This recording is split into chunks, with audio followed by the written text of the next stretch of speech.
C'est un grand plaisir d'être réunis avec vous tous pour cet après-midi au Lab.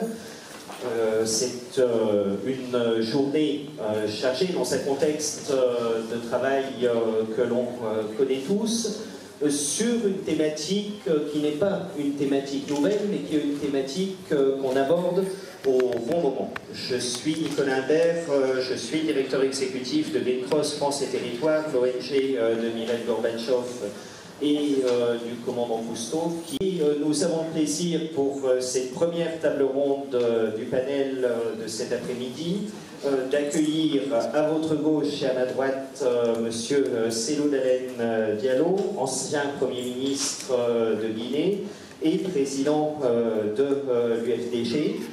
Un cran plus à droite, Jean-Michel Severino, directeur général d'Investisseurs et Partenaires et par ailleurs auteur de différents ouvrages.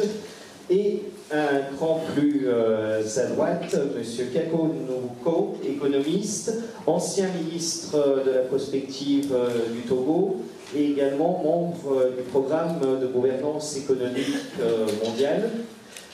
Nous allons donc parler de l'émergence de l'Afrique. Nous allons parler sur une manière directe et sans langue de bois. On a 90 minutes de débat avec vous, donc n'hésitez pas à initier le débat, que ce soit sur Twitter ou que ce soit en commençant à lever la main dès que des questions peuvent émerger. Et j'aurais avant tout une question et un point que je souhaiterais vous soumettre, c'est la question du rapport au temps. Et si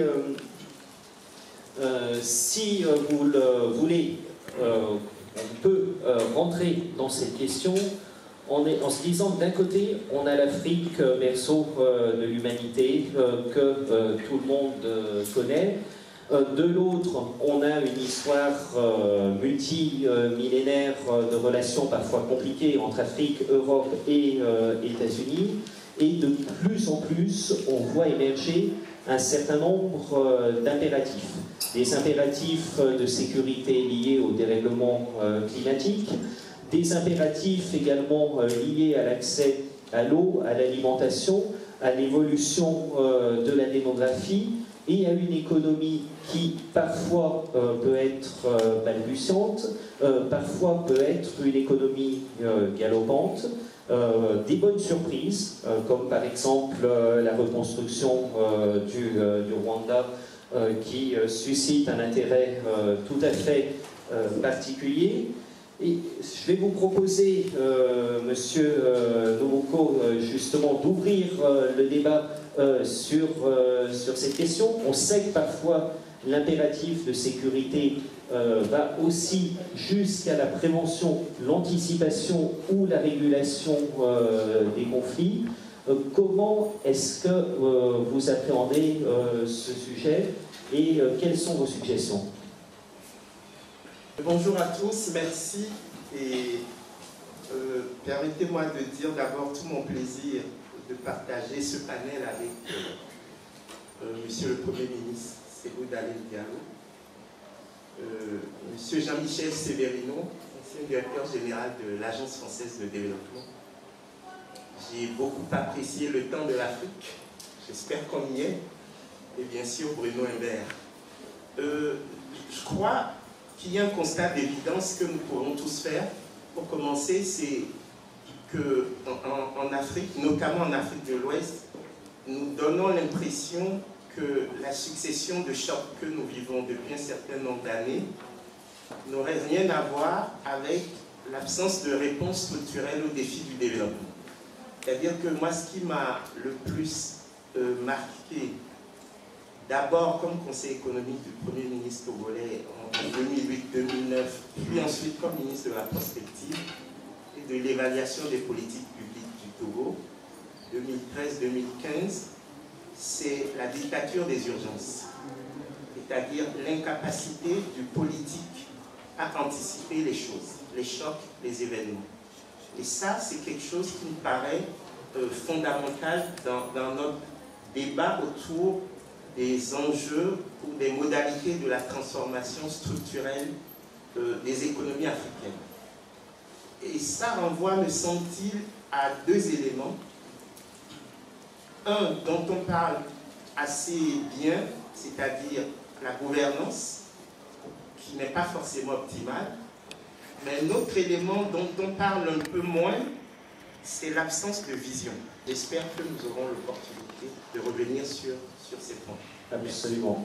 Justement, on va donner juste après la parole à M. Diallo, mais M. Severino, on vous a souvent entendu sur les questions de soutenabilité et sur cette question aussi de temporalité.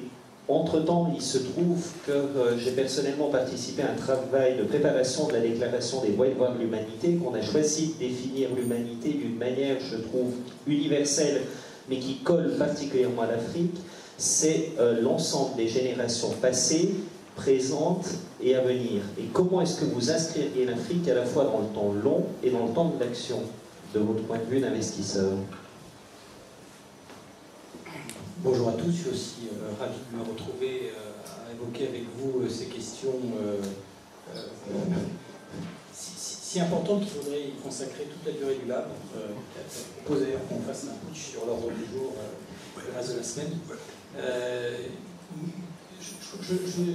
Je ne suis pas sûr de pouvoir répondre comme investisseur à votre bonne interpellation, mais je dirais que comme citoyen du monde, comme membre de cette...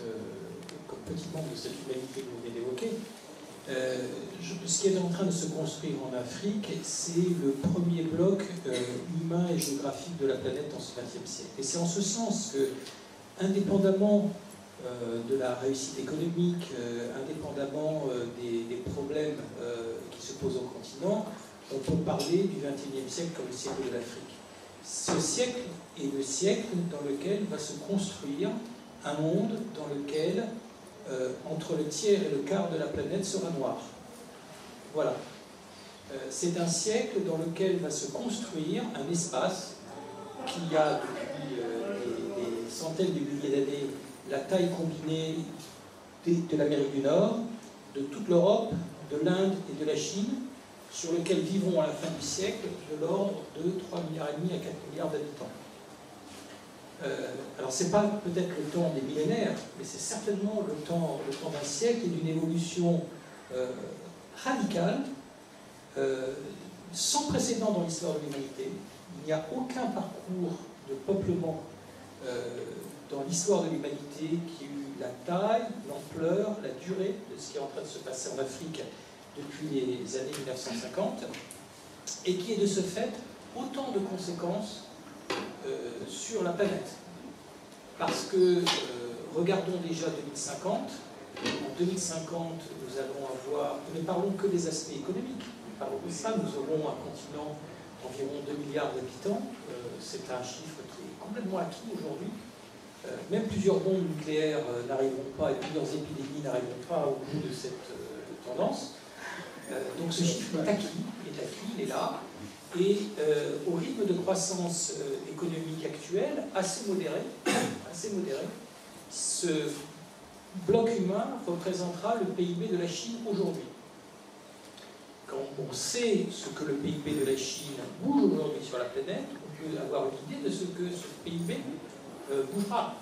Et l'Afrique sera encore immensément pauvre, parce que la Chine demeure un continent très pauvre, avec 1 milliard d'habitants, et le même PIB que celui de la Chine aujourd'hui pour 2 milliards d'habitants, ça voudrait dire un continent 2 fois plus pauvre. Et pourtant, ce continent va, par sa masse, bouger des choses. Donc oui, on est fatalement dans le siècle de l'Afrique à cause de ça, et presque indépendamment de la volonté des Africains, entre parenthèses.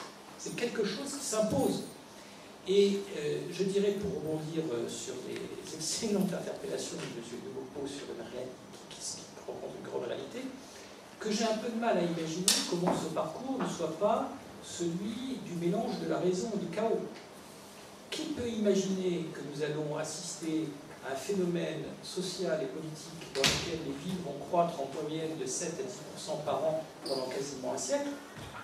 Comment peut-on imaginer qu'on peut vivre un phénomène dans lequel on part de 250 millions d'habitants en 1950, un siècle plus tard, à 2 milliards.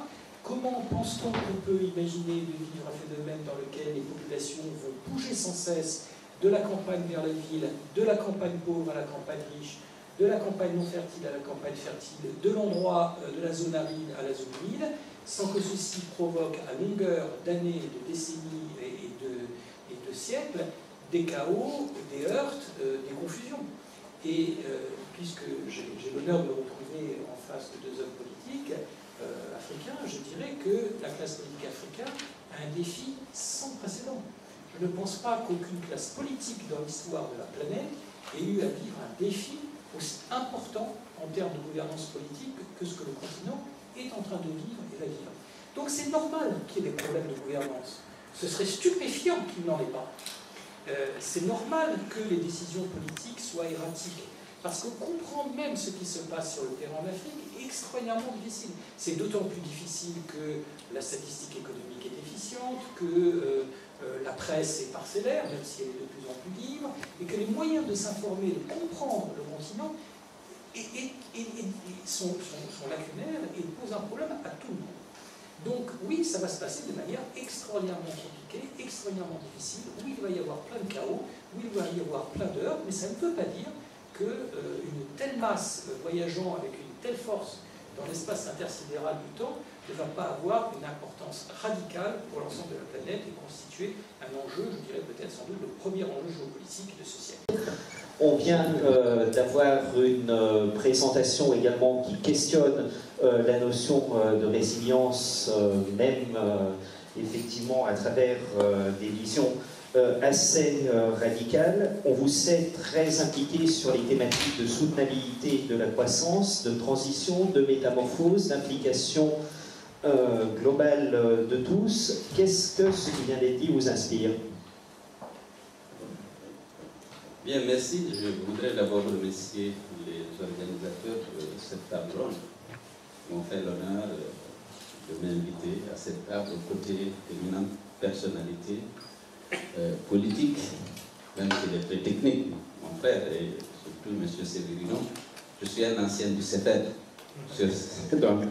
Severino, ancien directeur général de l'Agence française de développement, je le connais et je sais à quel point il maîtrise les questions de développement. Vous avez parlé de politique, je n'aime pas du tout parler tout à l'heure de la transition politique. Je viens de sortir d'une élection présidentielle pour la 2e fois. En 2010, j'ai participé pour la première fois à une élection. Au premier tour, j'ai pu réunir 44% des suffrages estimés. Je rappelle qu'il y avait 24 candidats. Le 3e homme, qui est Faiseur Leroy, avait eu 13%. Il a décidé de m'apporter son appui. Et finalement, à l'issue du second tour, on m'a dit que j'étais battu. On a déclaré Michel Fakonde vainqueur. Seulement, ce 2e tour a eu lieu sur 4 mois et demi après le premier, alors que la Constitution stipule clairement que le second tour devait avoir lieu 14 jours après la proclamation des résultats du premier tour. Je ne vais pas rentrer dans tout ce détail. Aujourd'hui, je souhaite peut-être venir au sujet. Je suis d'accord avec lui qu'on a besoin d'avoir une vision, d'essayer de planifier des actions que nous devons mener face aux défis nombreux qui interpellent le continent et nos pays. Nous serons 2 milliards en 2050.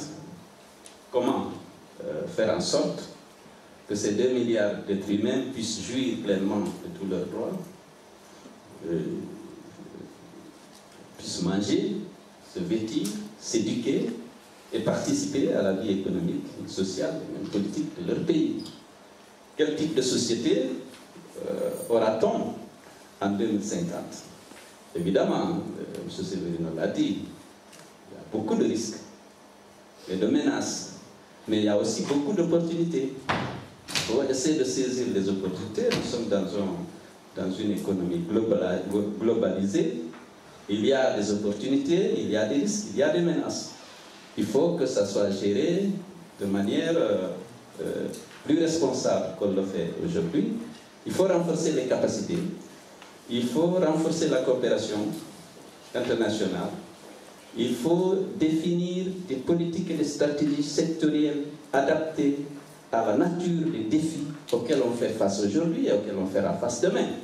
Pour cela, et tout cela exige vraiment des hommes et des femmes ayant des compétences, ayant une probité et soucieux de l'intérêt général. Il faut qu'il y ait une administration apolitique, compétente, intègre, pour être au service de la société et des générations futures.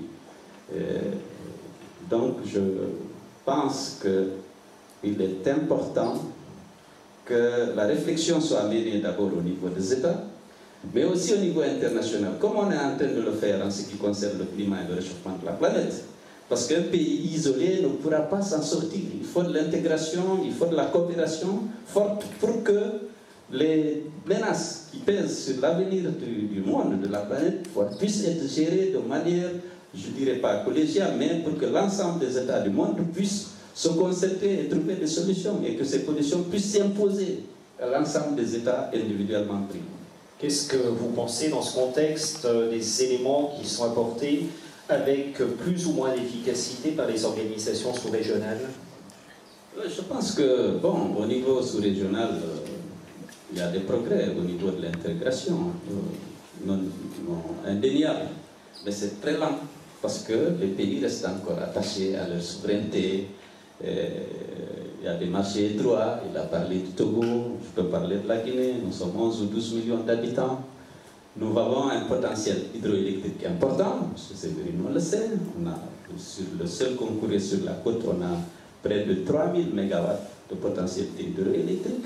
La Guinée aurait pu être un pays exportateur d'énergie électrique. C'était d'ailleurs le schéma avant l'indépendance. Je crois qu'on devrait transformer notre bauxite en alumine et en aluminium en utilisant justement les ressources hydroélectriques énormes dont le pays est doté. Malheureusement, à raison de la qualité des politiques publiques qui ont été mises en œuvre et l'absence de vision, comme il l'a dit, le pays reste encore l'un des plus pauvres de la planète. Nous avons beaucoup de fer, beaucoup de bauxite. Les 2 tiers des réserves mondiales de bauxite sont chez nous. Et sur 150 km sur le concours, vous avez 3000 MW.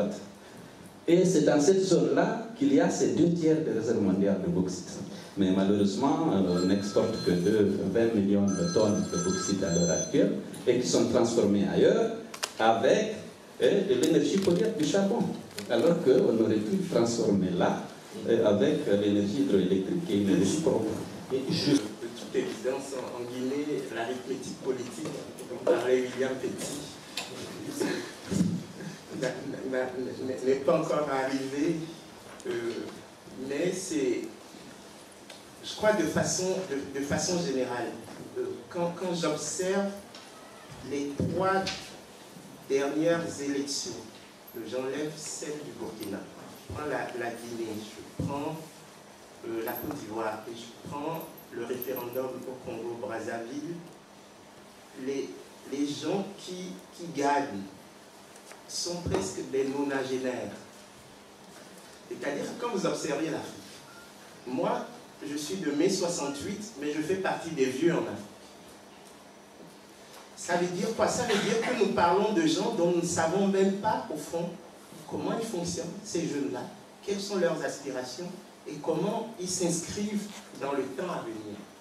Donc, c'est vraiment mon premier point. Ce décalage que j'observe entre la légalité et la légitimité, qui fait que nous, politiques, aujourd'hui, même si nous gagnons des élections, au fond, nous ne représentons plus grand-chose. Et donc, il y a cet aspect qui me paraît fondamental, qui n'est pas souvent abordé. Au plan international, on parle beaucoup de la transparence des processus électoraux. Donc, il y a toute cette importation de la technologie démocratique, les urnes, l'encre indélébile, les listes uniques, mais tout ça ne réglera pas encore la question de la légitimité ou le problème de la légitimité des porte-paroles en Afrique. Donc ça nous renvoie à un grand effort de modestie. Tout autant peut être universel, y compris par rapport à certains contextes électoraux européens et français. Deuxième chose, j'ai eu la chance à la fois de travailler à la Banque centrale des États de l'Afrique de l'Ouest et à la Commission de l'Union économique et monétaire ouest-africaine.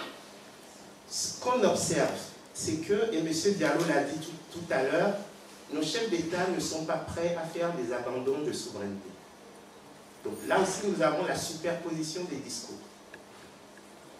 C'est-à-dire qu'on vous dit le matin que l'avenir, c'est l'intégration sous-régionale, qu'on va faire l'effectivité des 4 libertés, liberté de circulation des biens, des personnes, des services et des capitaux.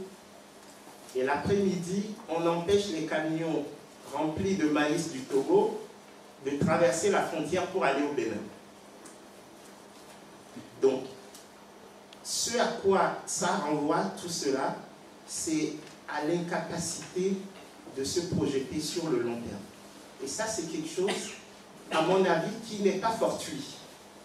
C'est parce que le principe d'intangibilité des frontières issues de la colonisation est aujourd'hui, à mon avis, arrivé à sa limite. C'est-à-dire que nos États, qu'on peut qualifier de proto-nations, ne sont pas des produits historiquement voulus par les dirigeants d'hier, d'aujourd'hui et peut-être même de demain. Donc ça veut dire quoi? Ça veut dire qu'on nous oblige, à piloter des nations qui ne sont pas des construits issus de consensus sociaux. Donc les coûts de transaction sont énormes. 2, on nous oblige, peut-être le terme obligé est un peu négatif, mais en tout cas le défi il est là. Voilà. Le deuxième élément, nous devons gérer de fortes hétérogénéités spatio-temporelles. C'est-à-dire que quand vous prenez la grande avenue, ceux qui connaissent le Burkina, le Ouaga 2000, la grande avenue de Ouaga 2000, je pense que là, vous avez réuni tous les défis. C'est-à-dire que vous avez des charrettes avec des ânes, vous avez des cyclistes, vous avez de vieilles voitures, vous avez des 4x4 rutilantes, et tout ça, dans un joyeux désordre, doit faire ce rond-point. Et j'ai vu une fois quelqu'un à vélo, incapable de traverser ce boulevard, qui finalement ferme les yeux et se lance. Et ça veut dire quoi? Ça veut dire que par rapport à l'absence de règles de jeu qu'il perçoit, il se dit, bon ben, advienne que pourra. Donc, c'est juste pour dire que nous devons gérer beaucoup de choses en très peu de temps. Mais pour finir sur ce point, je crois que nous avons une responsabilité particulière, nous les élites africaines, c'est arriver à donner un peu de sens dans l'incertitude dont a parlé si bien Jean-Michel.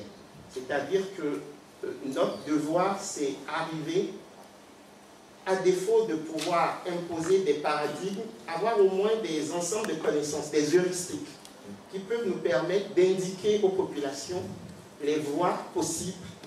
Et ensuite, lorsque ces voies possibles n'arrivent pas à se réaliser, nous pouvons à ce moment-là facilement comprendre un certain nombre de choses. Donc je crois que par la suite, nous reviendrons spécifiquement sur la question de l'incohérence. Valise qu'on entend de plus en plus et sur lequel j'aimerais vous entendre, M. Severino, c'est la question du saut de grenouille. On dit on a un saut de grenouille dans le domaine des télécommunications et effectivement l'Afrique est passée au monde du sans-fil, des télécoms, des technos de la 3G avec des pays comme le Kenya qui sont des pays pionniers. On va peut-être avoir un saut de grenouille ou peut-être pas dans le domaine énergétique avec des variantes entre l'électricité et le gaz. Sur la transformation de la valeur ajoutée de l'économie circulaire, on voit des choses se passer. Sur la question du droit des peuples à disposer d'eux-mêmes des frontières, etc., on peut questionner. Est-ce que vous trouvez que ces sauts de grenouille vont se réaliser, que l'expression est pertinente ou pas? Moi, je m'attends à tout sur l'Afrique. Simplement parce que, encore une fois, un continent lancé à cette telle vitesse dans l'aventure du XXIe siècle va nous apporter des surprises à longueur de journée. Et ces surprises, elles sont innombrables. Très franchement, qui, il y a 20 ans, aurait prédit ces révolutions technologiques que vous venez d'évoquer dans l'univers des télécoms? Qui, d'ailleurs, il y a 20 ans, aurait prédit que l'ajustement structurel allait fermer, peut-être provisoirement, en tout cas, tourner la page provisoirement aussi rapidement et que le continent entamerait 15 années de croissance qui le propulserait au rang du meilleur performeur mondial derrière l'Asie du Sud-Est de la planète. Et aujourd'hui, nous savons que nous sommes sans doute à un tournant économique, que les prochaines 5 années se présentent moins bien pour des raisons qui sont d'ailleurs assez bien comprises. Mais dans le même temps, les phénomènes... Et ça, personne ne disait non plus il y a seulement 3 ans.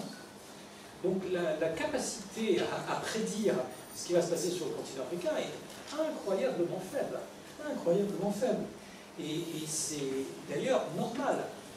La rapidité de transformation sociétale, la rapidité de la croissance démographique a été évoquée, la rapidité des changements liés à la jeunesse qui vient d'être évoquée, nous propulse tout simplement dans des univers non politiques. Alors maintenant, on a beaucoup parlé des difficultés du continent, et il faut quand même dire, on aura l'occasion là aussi d'y revenir tout à l'heure, que parmi les révolutions que connaît le continent, il y a la révolution entrepreneuriale. Jusqu'il y a encore finalement très peu d'années, la société africaine était structurée à travers un nombre assez restreint de catégories. La fonction publique au sens élargi, la classe politique à côté, un très vaste secteur informel qui vivotait de petites activités, et puis un univers très restreint de salariés de grandes sociétés multinationales. Quelques éléments d'épargne, quelques professions libérales, qui étaient très très peu... Bon. Cette société elle est en train de se brouiller de façon massive, elle connaît un effort à l'essor entrepreneurial très important, des entreprises africaines sont en train de pousser partout. Ces entreprises, elles transforment dans certains pays très profondément la société parce qu'elles font émerger une classe moyenne salariée, en ce qui concerne les salariés, les cadres de ces entreprises, mais aussi dirigeantes en ce qui concerne les créateurs d'entreprises. Et cette société entrepreneuriale est en mesure de faire connaître au continent, et c'est pour ça que je montrerai plutôt optimiste sur les fameux leapfrog saut-de-grenouille que vous évoquiez. Cet univers entrepreneurial va nous faire connaître de grandes surprises, fatalement. Et de ce côté-là, je fais partie de ceux qui, je vais en décevoir peut-être un certain nombre, peut-être autour de la table, ceux qui pensent que d'une certaine manière, les ajustements structurels ont réussi. Ils ont été acquis dans la douleur, dans la grande souffrance. Ils ont arraché les politiques publiques africaines à un monde où tout était permis, tout était interdit, sauf ce qui était expressément permis, avec, je dirais, parlons franc, une exception qui permettait à l'Afrique de survivre, c'est que tout ce qui était expressément interdit était expressément achetable. Ce qui a permis à l'Afrique de survivre. Et dans un monde où la liberté d'entreprendre est quand même la règle. Contrariée par de nombreux facteurs, handicapée par des problèmes de compétitivité, par les problèmes d'infrastructure, mais où quand même on peut travailler et entreprendre. Et ça, ce facteur-là, il faut y faire apporter une grande attention, parce qu'un, il est extrêmement récent, c'est le produit de ces 20 dernières années. 2, il booste une nouvelle génération d'Africains bien mieux éduqués que la précédente. 3, il autorise les diasporas africaines en Amérique, dans les Amériques, en Europe à revenir et à entreprendre. Et de ce fait, elle introduit une espèce de wildcard dans le jeu de la construction sociale africaine, dont on n'a aucune idée de la mener, mais dont on peut être sûr que c'est qu'elle va transformer le continent. Donc je ne sais, encore une fois, je ne sais pas du tout à quoi ça va mener, tout simplement parce que les projets innovants des entrepreneurs d'aujourd'hui sont dans leur tête, ou ils sont dans les garages où ils travaillent. Et ils sortiront dans les années, par définition, ni dans leur tête ni dans leur garage. Mais ça va arriver. Monsieur Diallo, je crois que les ajustements structurels nécessitaient une réaction de votre part. Oui, je constate que, je le savais déjà, M. Severino fait partie des optimistes. N'oublions pas qu'il y a un débat qui est ouvert aujourd'hui sur justement la soutenabilité de ces performances économiques enregistrées ces dernières années en Afrique. Dans les 15 dernières années, le PIB de l'Afrique s'est accru de 64%. Et presque le double de l'accroissement du PIB mondial. On a enregistré naturellement, je crois qu'il y a parmi les 10 pays dont la croissance a été la plus rapide, il y a 6 Africains. Vous avez l'Éthiopie, la Tanzanie, l'Angola, le Niger, le Tchad, le Mozambique et le Rwanda. Donc, c'est sûr qu'il y a eu un progrès indéniable. Maintenant, la question que les économistes posent, c'est sur la soutenabilité sur le moyen terme, sur le long terme de cette performance. Alors, naturellement, il y a deux écoles. Il y a ceux qui pensent que ça va continuer, sont optimistes, comme dans la Commission économique des Nations Unies sur l'Afrique, qui travaille. Il y a ceux qui sont prudents, pensent que le récent progrès n'est que la conséquence d'une conjoncture marquée par une flambée des cours des matières premières et l'extraction des minéraux qui, sous la pression de la demande asiatique, qui a donné ces taux de croissance. Maintenant, est-ce que cette croissance forte que nous avons enregistrée dans les 15 dernières années va continuer sur le long terme et va entraîner une transformation suffisante avec une diversification des économies, avec un poids plus important des produits manufacturés dans nos PIB, parce qu'on a noté par ailleurs, ça on vient chez les pessimistes, le poids des produits manufacturés dans le PIB de l'Afrique est resté au même niveau que les années 70, c'est-à-dire qu'il n'a pas pu dépasser les 10%. Alors bon, qu'est-ce qui va se passer? Ici, il y a beaucoup d'innovation, il y a une maîtrise de plus en plus poussée de nouvelles technologies, enfin de la technologie, il y a beaucoup d'entrepreneurs qui innovent et l'Afrique progresse à certains égards. Mais la question reste posée, il y a un débat. Est-ce que ça va continuer malgré la chute des cours des matières premières et des produits de base? Est-ce que l'Afrique va continuer à croître à ce rythme que nous avons resté depuis 2000? C'est justement, il y a un élément de sagesse populaire qui a tendance à dire les arbres ne montent pas jusqu'au ciel. Dans les 7 pays que vous avez cités, il y a quand même des croissances très différentes entre ce qu'on peut connaître au Niger, très dépendant du commerce de commodités, et ce qu'on peut connaître au Rwanda et au Kenya. Comment est-ce qu'on pourrait accélérer la transformation de valeur ajoutée dans tous les secteurs et est-ce que l'immatériel sur lequel on espérait beaucoup va être le levier de cette transformation, que ce soit les technologies de l'information, que ce soit les services de paiement en ligne, que ce soit d'autres choses? L'efficacité du programme d'ajustement, je suis d'accord avec M. Savary, c'était nécessaire et même indispensable. Je pense que la croissance que nous enregistrons maintenant en Afrique n'est que aussi la conséquence de l'amélioration de la gouvernance entraînée par les programmes structurels. C'est sûr qu'on a amélioré le climat des affaires, on a fait une meilleure gestion des finances publiques, on a réduit l'inflation, le déficit budgétaire, on a créé les conditions macroéconomiques d'une croissance. C'est sûr que si on ne l'avait pas fait, on ne serait pas là où on est aujourd'hui. Ceci dit, je pense qu'il faut quand même identifier les risques et les défis maintenant, et au niveau régional, au niveau des États, au niveau international, essayer de voir comment on peut faire face à ces défis-là. Comme je l'ai dit, il y a ceux qui pensent que voilà, c'était une conjoncture, parce qu'avec la situation, je ne dirais pas la crise, mais avec la chute des matières premières, je rappelle qu'en 2011, la tonne de fer coûtait $130 et qu'aujourd'hui, elle a moins de 50. Le pétrole également. Et donc, tous ces produits-là ont contribué quand même à faire cette croissance dont nous nous réjouissons aujourd'hui. Est-ce qu'avec la chute des prix, les conséquences de la crise, notamment internationale, permettra à l'Afrique, justement, de continuer à croître malgré ça? Qu'est-ce qu'il y a lieu de faire? Je pense que la transformation structurelle que nous souhaitons, justement, devrait permettre de diversifier les économies et faire en sorte que notre dépendance vis-à-vis de 2 ou 3 pays soit réduite et que les économies africaines puissent justement faire face aux chocs exogènes qui peuvent arriver suite à la fluctuation des prix. Monsieur Louko. Oui, merci. Deux deux choses. La première chose, c'est que sur l'ajustement structurel, je crois qu'il y a eu deux dimensions dans l'ajustement structurel. Il y avait la dimension bonne gouvernance. Je crois que c'était une très bonne chose, parce qu'on était quand même dans des schémas d'insoutenabilité de la dette publique. Et donc l'idée de la bonne gouvernance, je crois que personne ici ne peut faire l'apologie de la mauvaise gouvernance.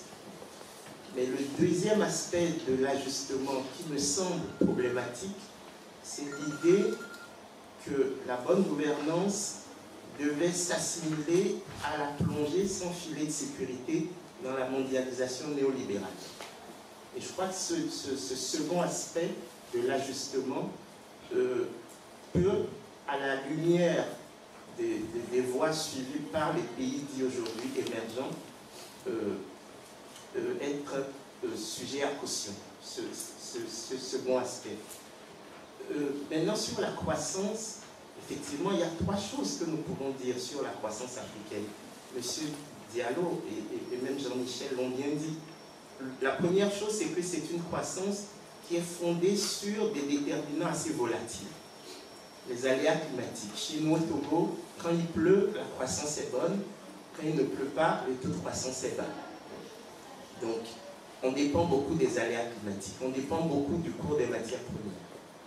Donc, il y a cet aspect de la croissance qui fait que même avec des niveaux relativement importants, 5-6%, même plus, notre croissance ne permet pas de résoudre les problèmes liés à la pauvreté.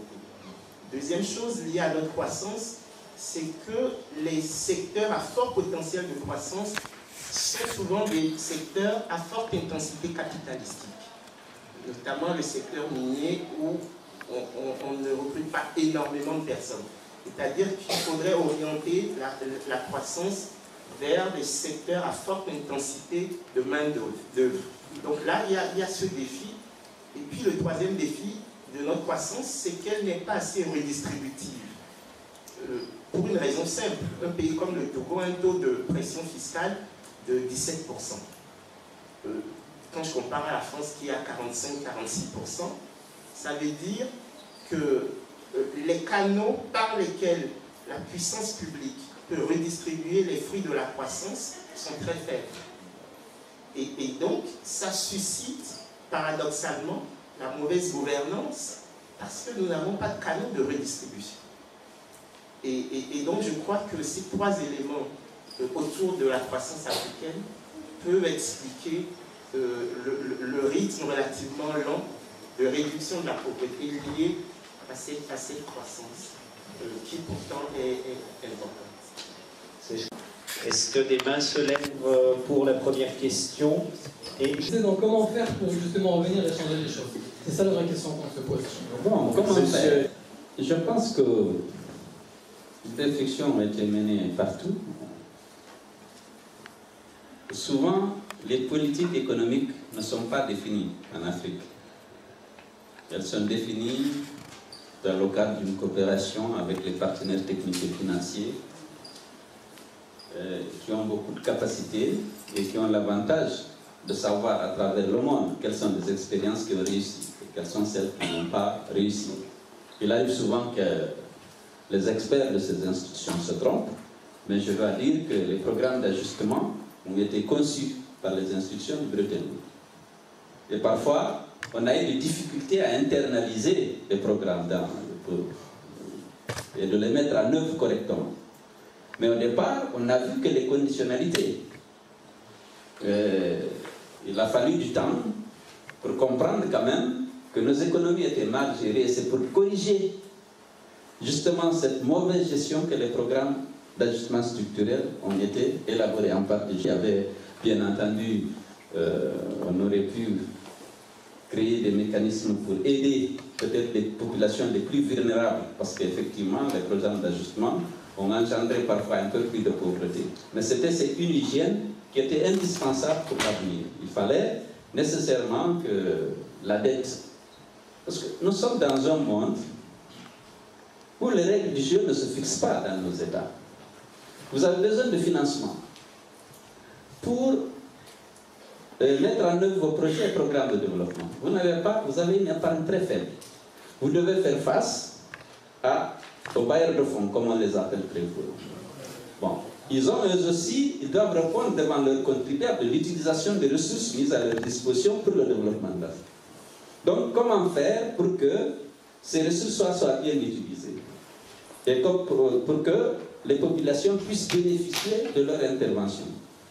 Il faut nécessairement que les États soient bien gérés, qu'il y ait des finances publiques soient saines, il faut qu'il y ait moins d'inflation et que les pays puissent faire face à leurs dettes. Ils ont imaginé et créé des instruments pour réduire la dette. Il y a le Club de Paris. Lorsque vous faites un effort, vous passez au Club de Paris, on va réchelonner votre dette. Ça n'a pas suffi. Après, on a créé l'initiative PPTE, puisque malgré les réchelonnements qui se faisaient dans le cadre du Club de Paris, on constatait que les États n'arrivaient toujours pas à faire face à la dette. Finalement, les institutions de prêt-nom de la banque et le fonds particulier ont imaginé l'initiative PPTE, qui comportait désormais un volet annulation, notamment les créances du fonds de la banque et de la Banque africaine de développement ont été abandonnées complètement, annulées, parce que jusqu'à présent, il n'y avait pas d'annulation, il n'y avait que du réchelonnement. Bon, ça a soulagé naturellement non seulement les balances de paiement, mais les budgets aussi des États concernés, et on a pu investir dans l'éducation, dans la santé, et promouvoir un peu plus le développement. Je dis, qu'est-ce qu'il faut faire maintenant là, dans ce contexte? Je pense, comme on l'a dit, il faut anticiper. Il faut essayer d'identifier les défis et les risques. Essayer de savoir quelles sont les politiques qu'il faut mettre en œuvre pour éviter de retomber dans les situations qu'on a connues. Qu'est-ce qu'il faut? Je pense que c'est l'objet de cette table ronde, pour que ces performances, ces croissances fortes qu'on a arrêtées puissent être durables. Et c'est ça, et on estime que la transformation structurelle des économies africaines est nécessaire pour que, effectivement, les pays ne soient pas trop exposés à une réduction forte des taux de croissance dont on se réjouit aujourd'hui. Pour un fonds d'investissement qui est basé entre Genève et Shanghai, nous investissons dans les marchés frontières et nous sommes en train de regarder très en détail les marchés francophones africains. Ma première question, c'est quels sont les changements structurels que vous devez mettre en place afin d'attirer plus d'investisseurs? Et ma deuxième question, c'est quelle est votre stratégie de promotion de l'industrie africaine? Parce qu'on parle des transformations sur le continent africain, mais quand on voit typiquement le marasme qu'on a avec la mine de Simandou en Guinée, ça ne donne pas forcément très confiance aux investisseurs. Et donc, voilà, comment allez-vous promouvoir à l'international les investissements dans votre pays? Merci. Alors, demandez quels sont les changements structurels à mettre en œuvre pour attirer les investisseurs. Question. Je pense que c'était en fait les changements structurels. Un volet important du programme d'ajustement structurel concourait justement à susciter la confiance des investisseurs et des créanciers. Les investisseurs ont besoin d'un cadre juridique réglementaire clair.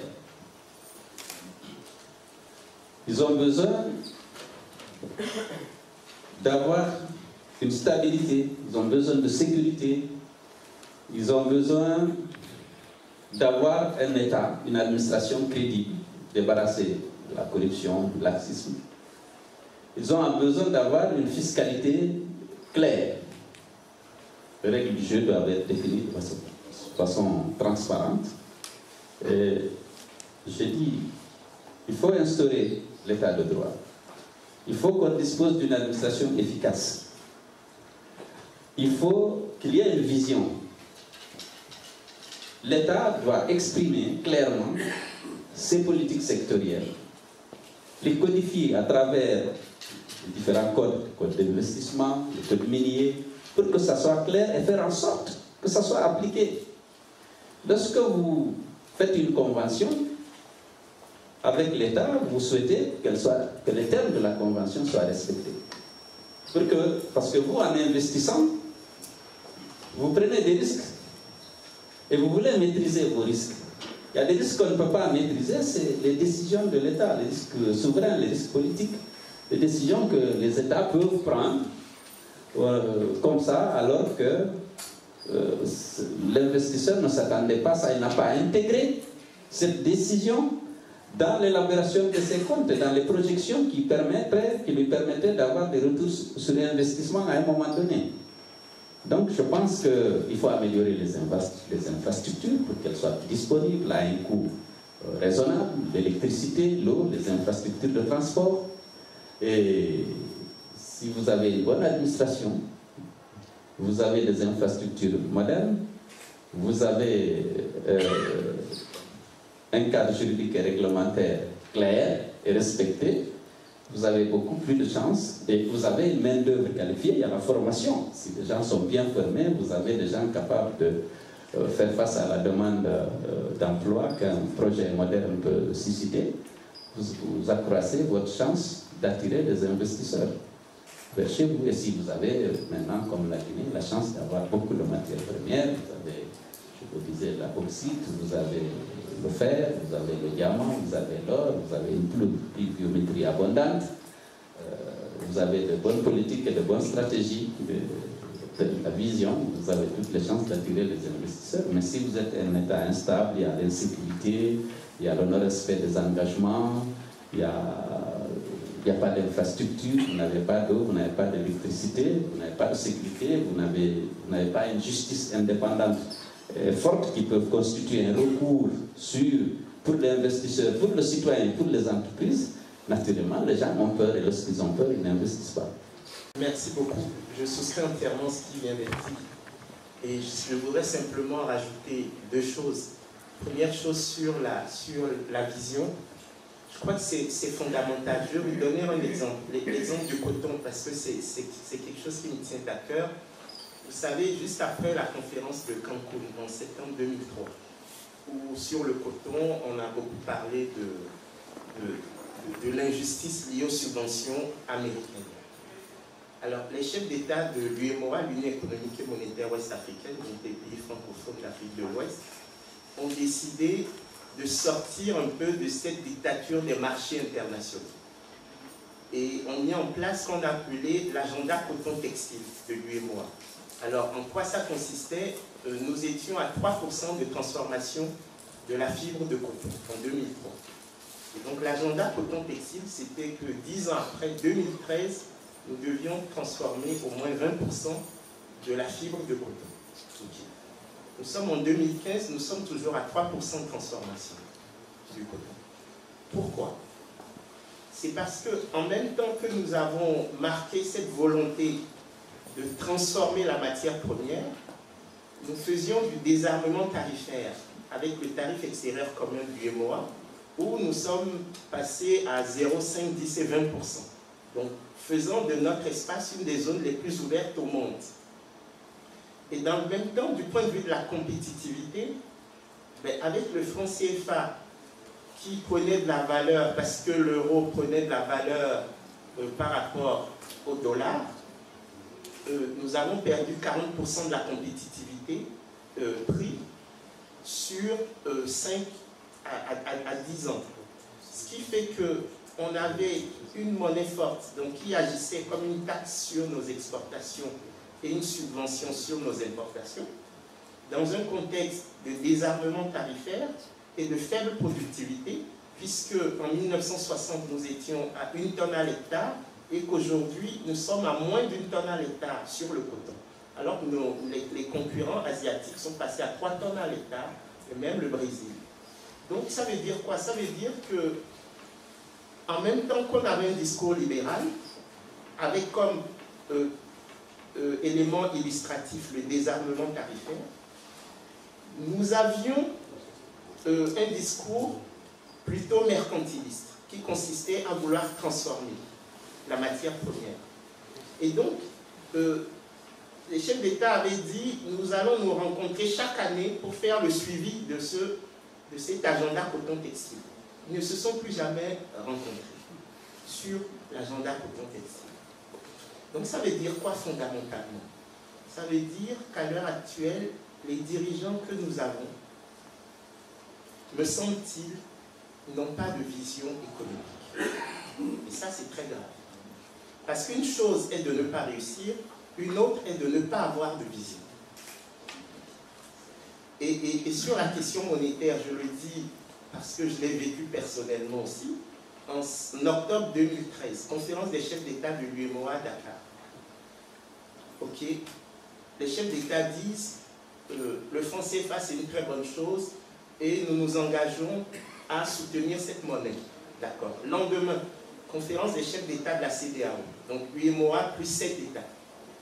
Les mêmes chefs d'État disent nous voulons une monnaie unique pour la CEDEAO à l'horizon 2020. Les mêmes.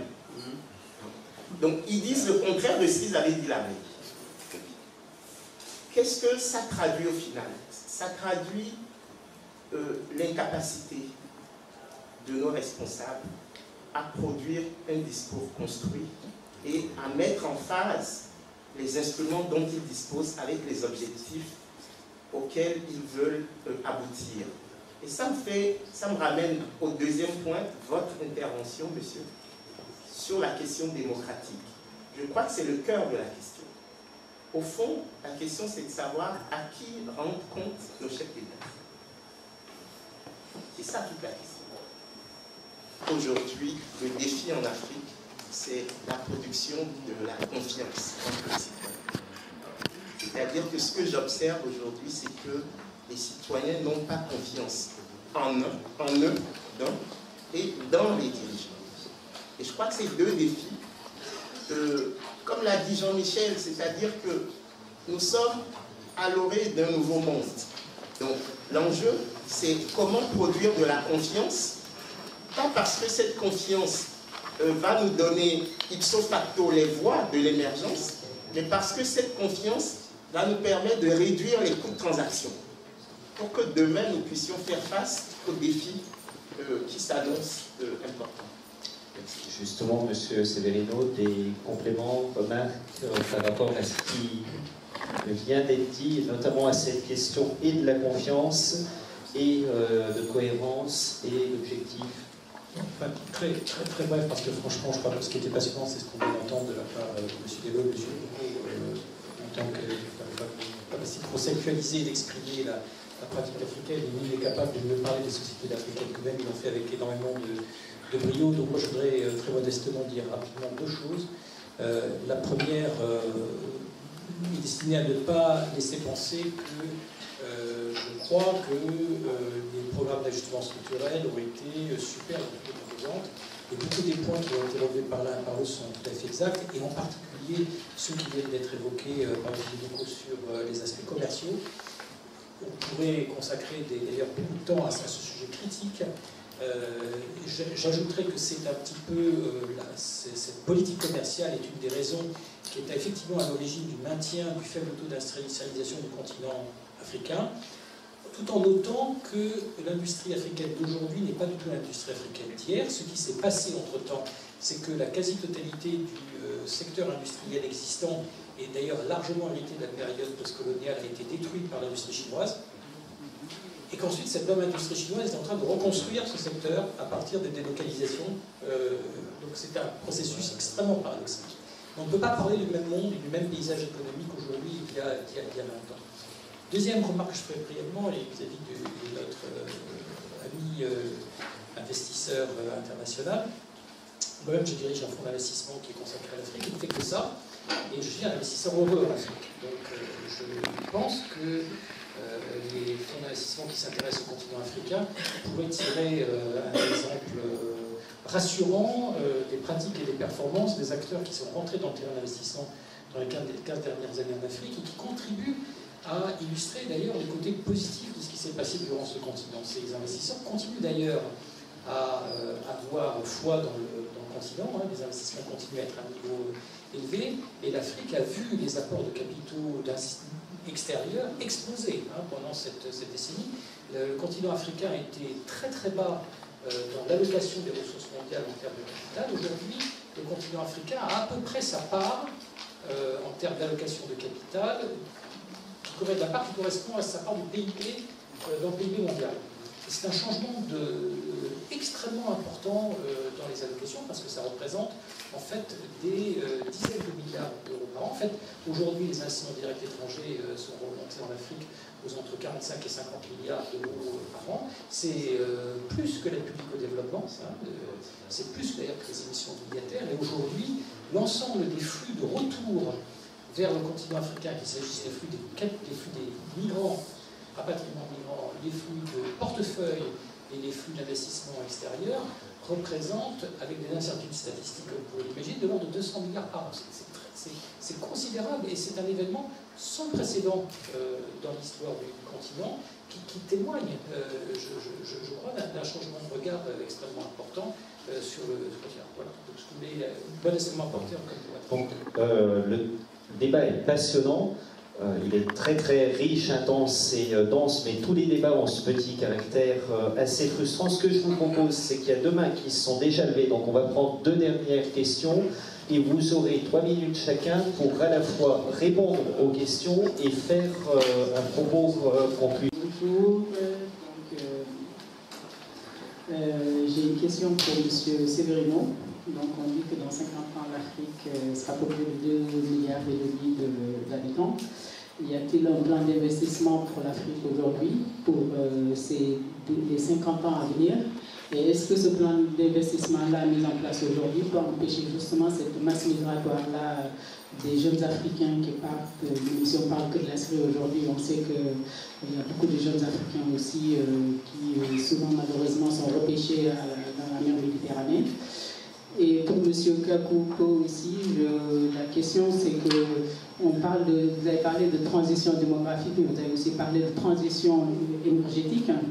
Et on sait que l'énergie coûte beaucoup plus cher en Afrique qu'en Occident, par exemple. C'est dans les moyennes de $10 pour l'Afrique et 20 cents pratiquement pour les États-Unis. Est-ce que seuls les leviers de transformation de richesses africaines tels que le minerai et autres suffisent à mettre en place un rapport d'équilibre par rapport à l'Afrique et l'Europe par rapport au coût justement de l'énergie? Voilà. Et donc, mon autre question c'était pour M. Diallo. On dit que l'Afrique a un défi. Il y a un défi d'émergence pour l'Afrique. Et on dit que l'alternance politique est un facteur de développement pour l'Afrique. Et on a pu observer ces derniers temps-ci que la communauté internationale, souvent, vient pour protéger leurs intérêts au détriment de l'alternance politique, au détriment des intérêts des Africains. Pensez-vous que cette position-là aide l'Afrique à faire face aux défis de développement? Merci. Écoutez, en vous entendant, il y a des choses formidables dans ce que vous dites. Et vous avez parlé des Africains qu'on repêche en Méditerranée. Vous avez parlé des dirigeants africains qui n'ont pas de vision. Je vous trouve un peu sévère. Je pense qu'en Éthiopie, en Angola, il y a une vision et des moyens pour en avoir eu. En Mali, il y a une vision, il n'y a pas de moyens pour l'avoir. Que les Européens se mêlent le moins possible de la gouvernance africaine. Je pense que la démocratie du Baobab l'emporte largement sur nos modèles à nous, avec l'héritage néocolonial. Mais ce que je voudrais vous poser comme question, Jean-Michel Severino l'a évoqué en incidence. Ce sont les modèles de coopération sud-sud. Vous avez tout à l'heure aussi en incident évoqué cela. Moi, je souhaiterais que vous exprimiez sur le potentiel que recèle une coopération sud-sud, y compris reconceptualisée.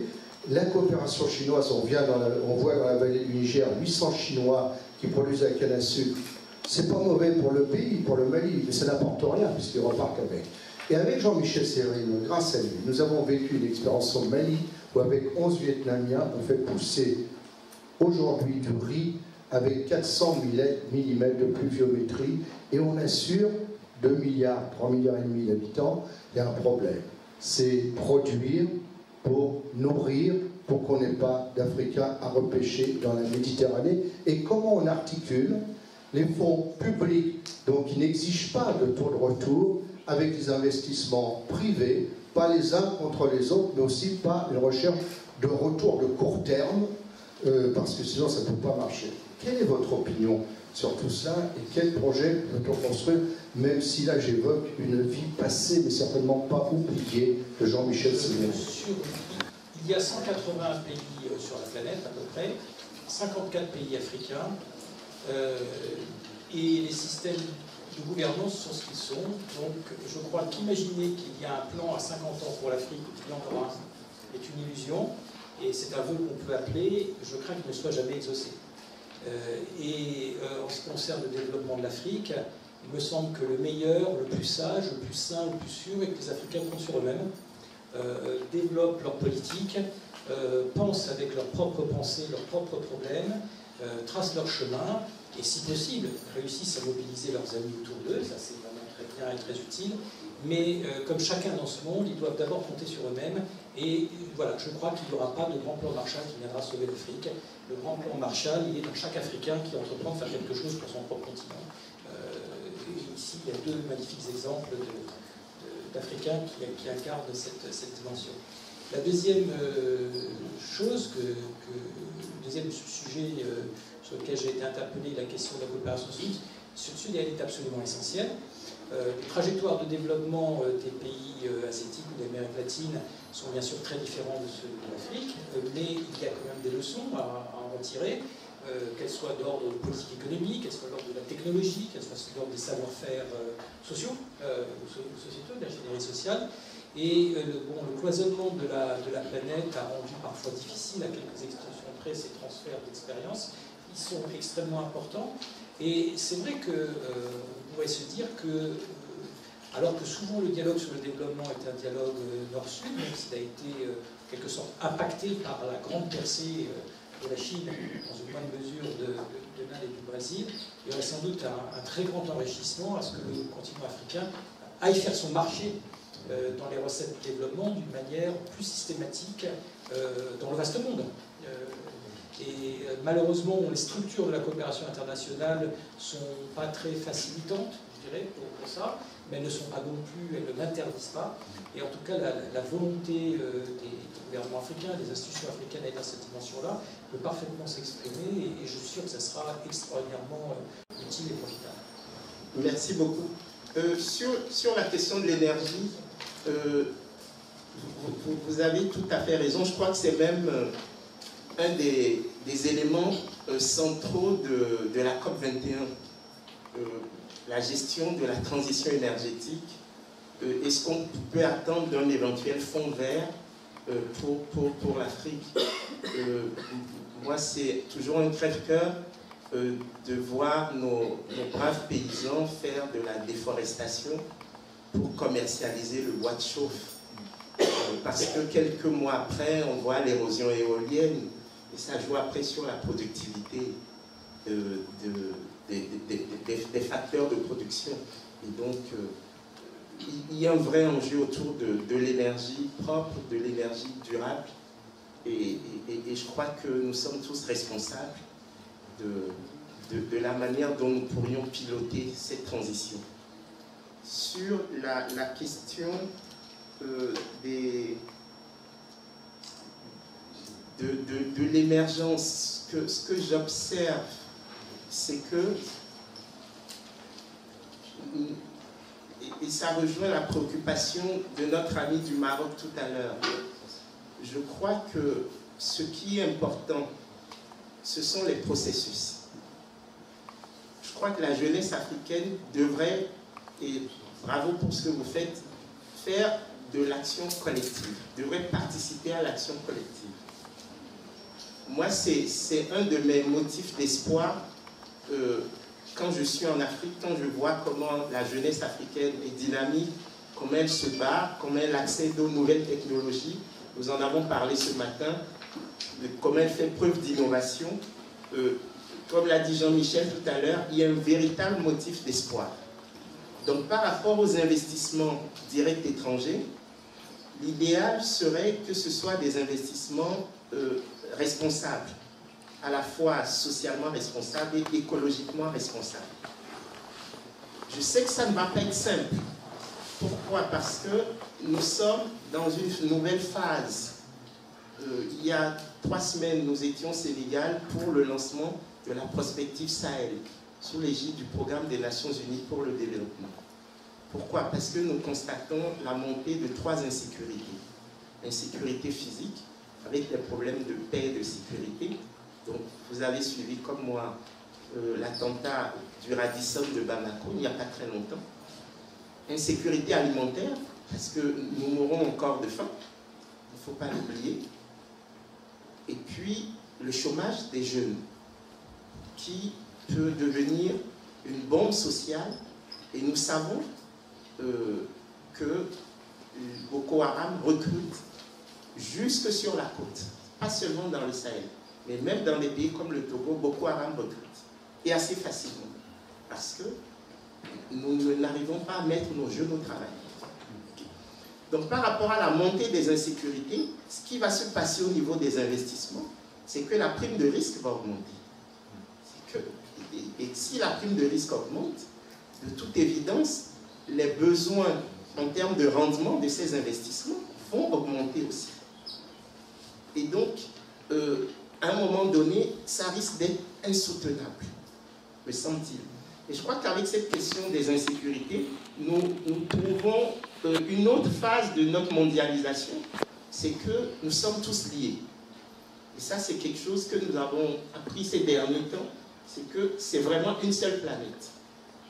Et d'où l'idée que je développe avec d'autres d'une coopération qui servirait plutôt de passerelle. Je pense que l'idée de la coopération sud-sud ou de la coopération nord-sud ou sud-nord devrait se fonder sur le même principe, c'est la passerelle. C'est-à-dire que nous devons être capables d'amener à nos populations les grands agendas au plan international et nous devons être capables aussi de traduire en termes d'agenda les préoccupations locales. Donc cette idée de passerelle, nous devons véhiculer ça dans le cadre de la coopération, sud-sud et sud-nord. Et sur ce point, j'avoue que la France est dans une position un peu ambivalente, parce qu'elle fait des choses extraordinaires, mais en même temps, elle a le génie de brouiller son message par des actions qui peuvent paraître contre-intuitives. Je vous donne juste un petit exemple sur le plan politique. Il y a quelques mois, quand M. Blaise Compaoré au Burkina Faso voulait modifier sa constitution, François Hollande a dit « Ah non, il ne faut pas toucher à la constitution, pas de référendum ». Voilà. Tout le monde a vu ce qui s'est passé ensuite. Et il y a quelques semaines, quand M. Sassou Nguesso, au Congo, a voulu changer sa constitution, qu'est-ce que François Hollande a dit? M. Sassou a le droit de consulter son peuple.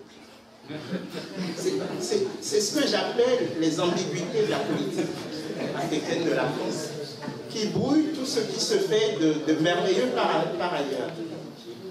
Et après, j'aurai cette discussion avec Jean-Michel, qui connaît bien le coton, sur l'idée des filières verticalement intégrées, qui, à mon avis, est une des meilleures réussites françaises en Afrique, sur le coton. Nous avons perdu la bataille contre la Banque mondiale, qui voulait démanteler ces filières verticalement intégrées, et qui aujourd'hui reconnaît que les filières verticalement intégrées portées par la France, depuis la période coloniale, étaient probablement ce qu'il y avait de mieux à faire. Et donc je crois que dans cette coopération, nous devons faire un peu chacun notre aggiornamento, de sorte à construire un avenir meilleur pour nos populations. Dernière chose,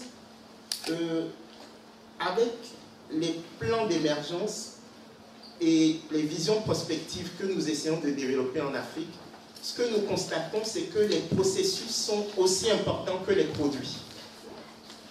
Vous savez, moi j'ai eu une bagarre, en guillemets, avec mon propre chef d'État, le chef d'État togolais, sur cette question.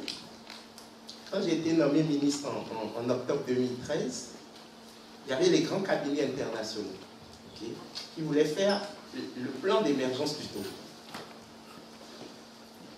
J'ai dit à mon chef d'État, vous savez, Excellence, ce que je vais faire sera probablement moins sexy que ce que peuvent faire les grands cabinets internationaux. Mais au moins, vous pouvez être sûr que nous aurons réussi à mobiliser la population sur un projet collectif. C'est ça la vision. La vision, ce n'est pas des plans d'émergence que les chefs d'État viennent signer à Paris. Sénégal émergent, Bénin émergent, Gabon émergent. On vient signer à Paris. Qu'est-ce que ça veut dire? Je veux dire symboliquement, qu'est-ce que ça veut dire? Pour des gens qui disent, nous voulons nous approprier du processus de notre développement.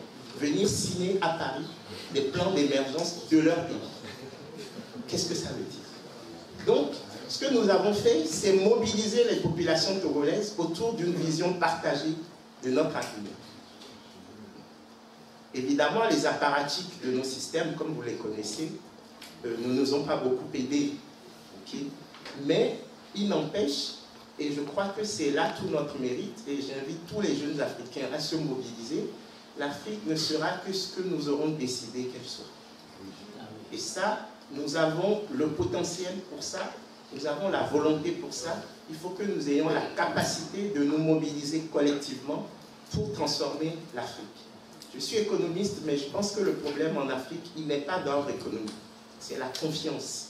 Nous n'avons pas confiance en nous. Et le jour où nous aurons confiance en nous, je crois que, comme l'a dit Jean-Michel, nous pourrons servir quelque part de locomotive pour l'économie mondiale.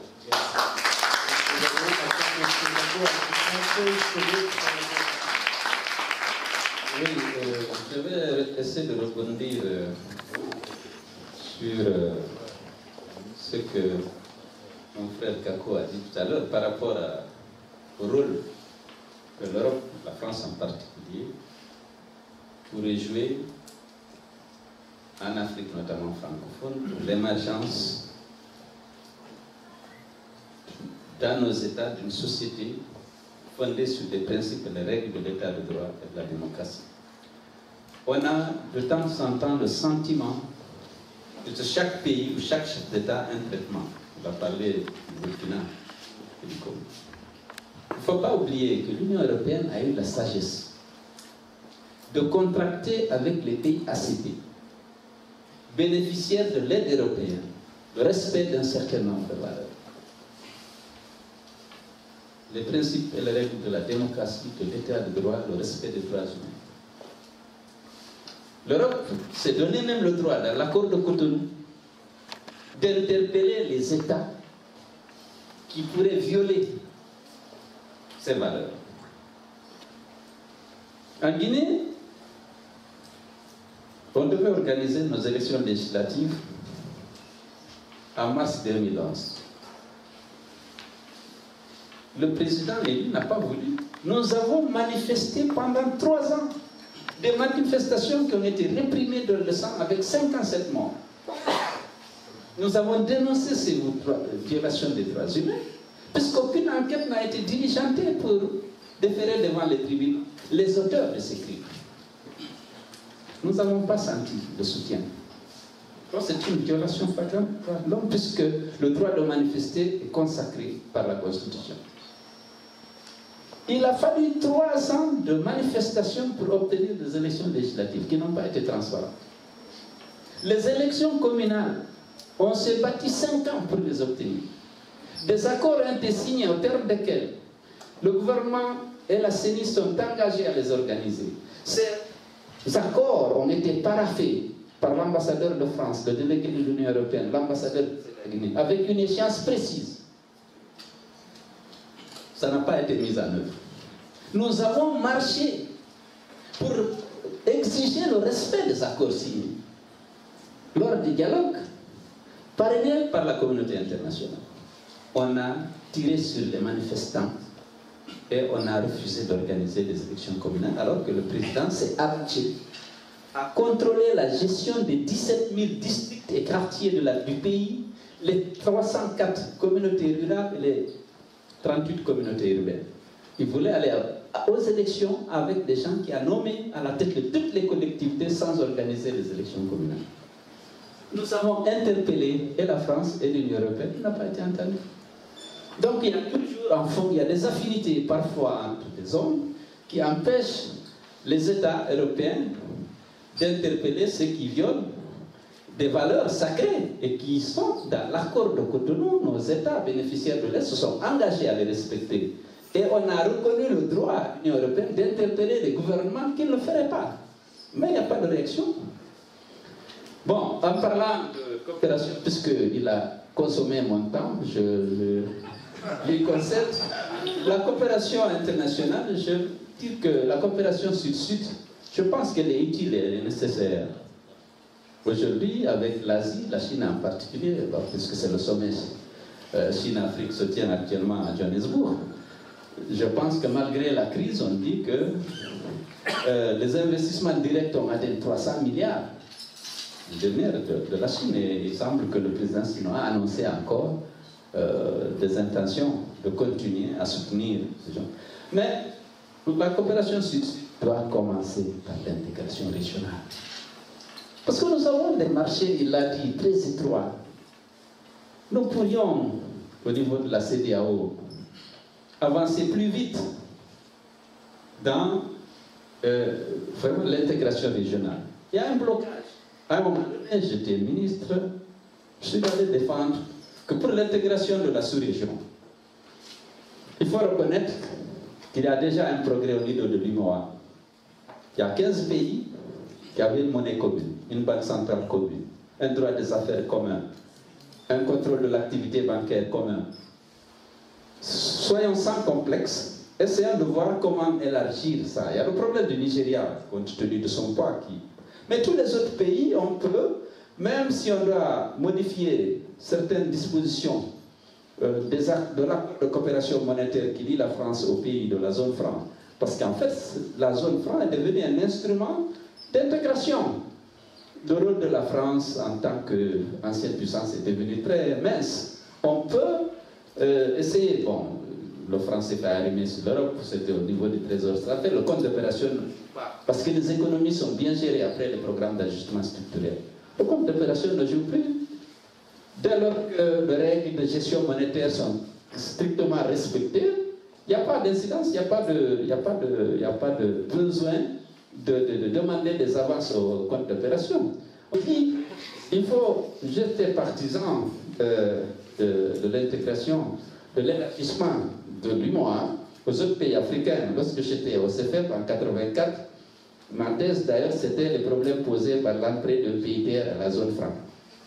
Parce que c'est quelque chose, je vois plus, après la révision des conventions de coopération monétaire au début des années 70, vraiment le rôle de la France a été beaucoup réduit. Et je pense qu'on peut, avec la bonne gestion qui caractérise aujourd'hui nos économies, nos banques centrales, on peut élargir à tous ces pays-là et trouver des formules, même s'il faut peut-être, pour éviter la surévaluation de la monnaie, trouver le moyen peut-être de rendre flexible un peu le taux de change pour tenir compte du commerce extérieur de la zone. Pourquoi pas? On peut mettre le DTS ou une dose de dollars, une dose de francs pour définir le rapport entre le franc CFA et par rapport à un panier de monnaie. Je vous remercie pour votre attention. Merci à chacun pour votre générosité. C'est toujours à la fin d'un bon débat comme celui-ci qu'on est frustré de ne pas aller plus loin. Quelques mots-clés qui ont été retenus: fertiliser une économie qui soit vraiment au service de l'homme, qui réponde aux besoins de base, l'eau, l'alimentation, qui respecte les écosystèmes, qui permettent de s'adapter aux enjeux des générations futures dans un contexte où c'est vraisemblablement difficile de prévoir ce qui va vraiment se passer. Des espoirs, des initiatives, un besoin de coopération décentralisée, de transversalité, d'intégration régionale. Jean-Michel Severino avait raison en introduction de dire qu'il y avait de quoi en faire tout un lab et peut-être même une série. En tout cas, le débat est très loin d'être clos. Merci à toutes et tous de votre patience et je...